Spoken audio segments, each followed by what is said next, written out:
The dragon and I are one. Some of the old, some of the new.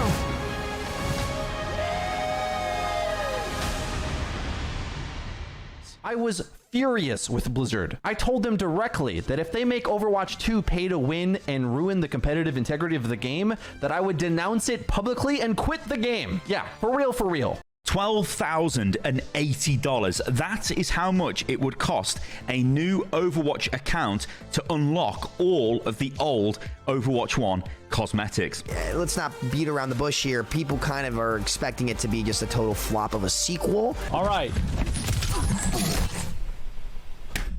Fuck! Awesome. Yeah, because I'm carrying really fucking hard. These guys do nothing still.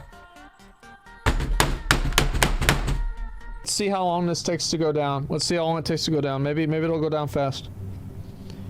Holy fuck. Overwatch 2 is finally here. 4 to 6 weeks later. Yeah, I know, it's been a few weeks since launch, but I wanted to give it some time to collect my thoughts on Overwatch 2 and its future. Overwatch 2 had a very rocky launch, having to deal with DDoS attacks on the servers, although I was able to get in by changing my regions to Asia. After a few weeks of Overwatch 2, and even after adjusting to the changes made to the gameplay, it still very much feels like Overwatch. I mean the new changes made to Overwatch's main gameplay. Finally, no more CC.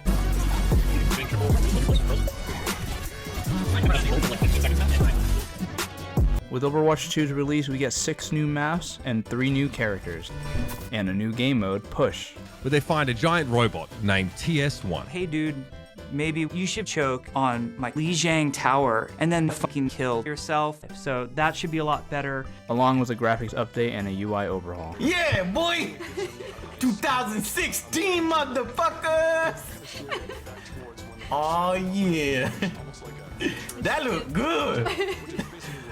That look good!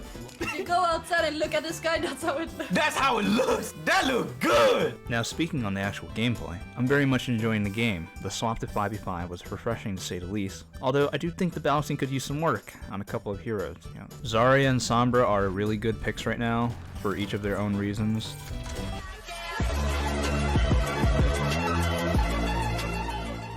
Not even kidding, Zarya's bubbles on a non-existent cooldown, like it just never ends, bro. No!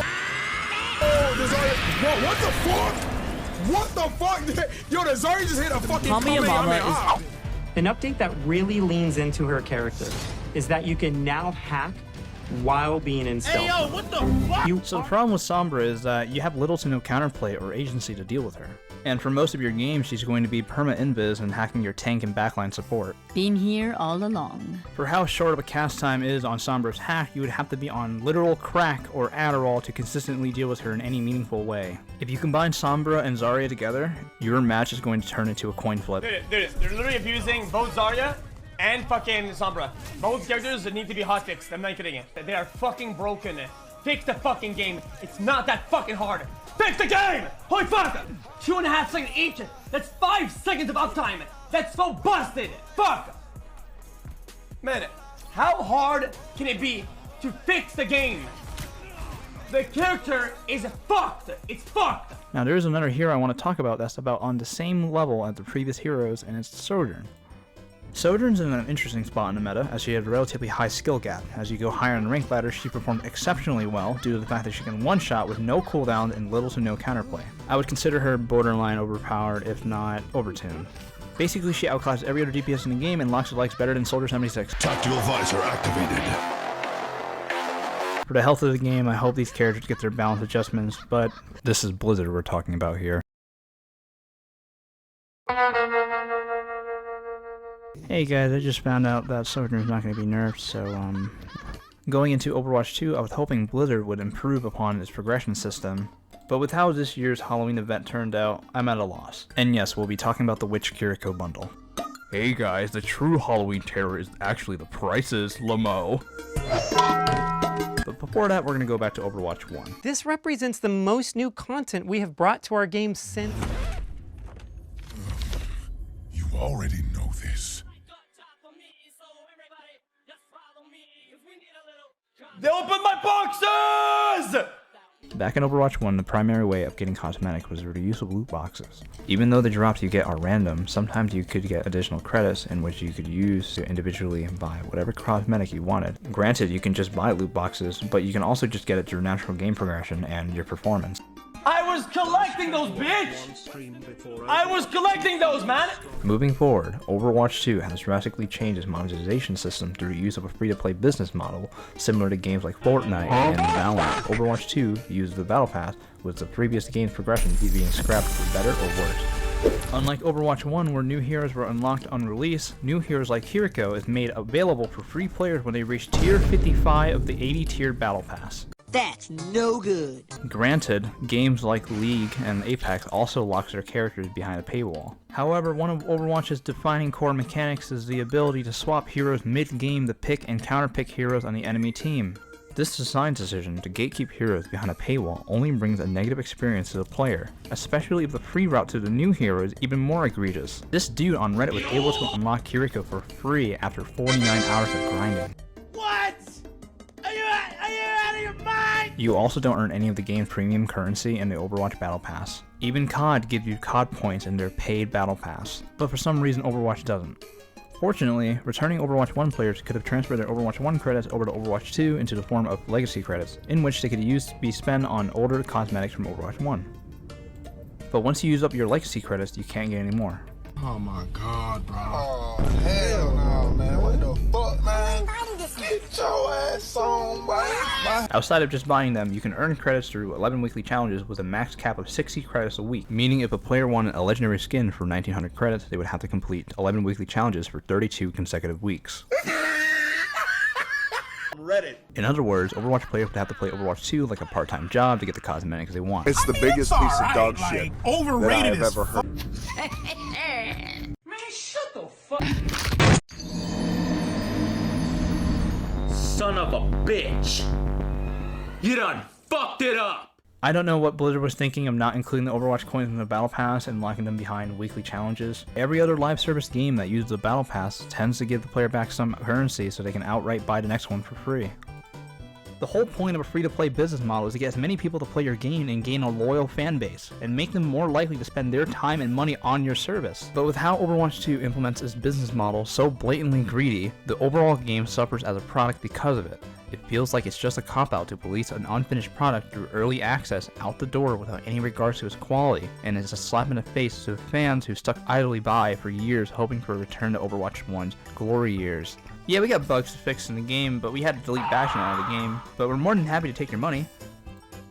It's silly to consider that going back to loot boxes was actually better than what we have now. I cannot for the life of me ever think to buy actual voice lines or sprays or rare skins for the equivalent of $1 or $3, or even buy years past seasonal event skins for double the price it is now. Hopefully in the future Blizzard addresses these issues and improves upon them. Some of the few things I would suggest would be a combination of Overwatch 1 and 2's economy, bring back the loot boxes, allow its players to be able to earn and grind legacy coins, or introduce them into the Battle Pass. Loot boxes in Overwatch 1 were actually good because they were plentiful and relatively easy to get. Just spending money back then on loot boxes was considered a waste. You were literally burning money. Actually buying cosmetics outright in Overwatch 2 is not really a good value. When you're compared buying cosmetics in other games like Fortnite or Valorant, at least you can equip the skins on every playable character. To some extent, the Battle Pass is a good value. In my opinion, however, I don't think there's enough incentive in the system for players to keep playing the game. Depending on the player, they may not have enough time or want to play other games due to the snail's slow pace of grinding the Battle Pass. For me, unless I'm playing ranked or with my friends, I quit playing after getting my dailies in because I would be closer to just finishing the next tier just by playing tomorrow when the dailies reset. Recently, we had a double XP weekend as a sort of apology for the rocky launch of Overwatch 2, but the bonus only applied to the match experience and not our challenges. So it made the grind even more apparent in how broken the system is. To make Overwatch 2 amazing together. This is going to be an exciting year for Overwatch, and we're looking forward to taking this journey together. Thank you for your dedication, your passion, and your patience. In conclusion, the issue that plagues Overwatch 2's existence is this cosmetic progression that prioritizes being greedy and stingy with its player base rather than offering a lasting good experience that likely won't stay when the hype of this release dies off. This is really sad because the base game itself is fun to play, but it's hampered from its true potential as an Overwatch 2 sequel it was advertised as due to presumably the suits at Activision Blizzard and their greedy business decisions. And yes, I'm well aware of Overwatch 2's complicated development and subsequent release like the PvE mode that's been postponed for next year, but PvE won't be out until next year, and all we're left with is the current state of PvP. Overwatch 2 is a greedy mess that could barely be worth calling a sequel.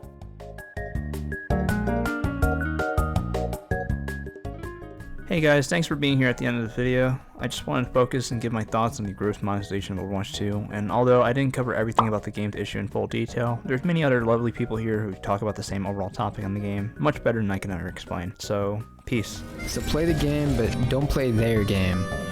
Until Blizzard stops being a money-first company and starts being a player-first company. And how much more excited I would have been for a real sequel instead. Assuming, of course, that it would have ever launched at all. Thank you for watching. I'll see you next time.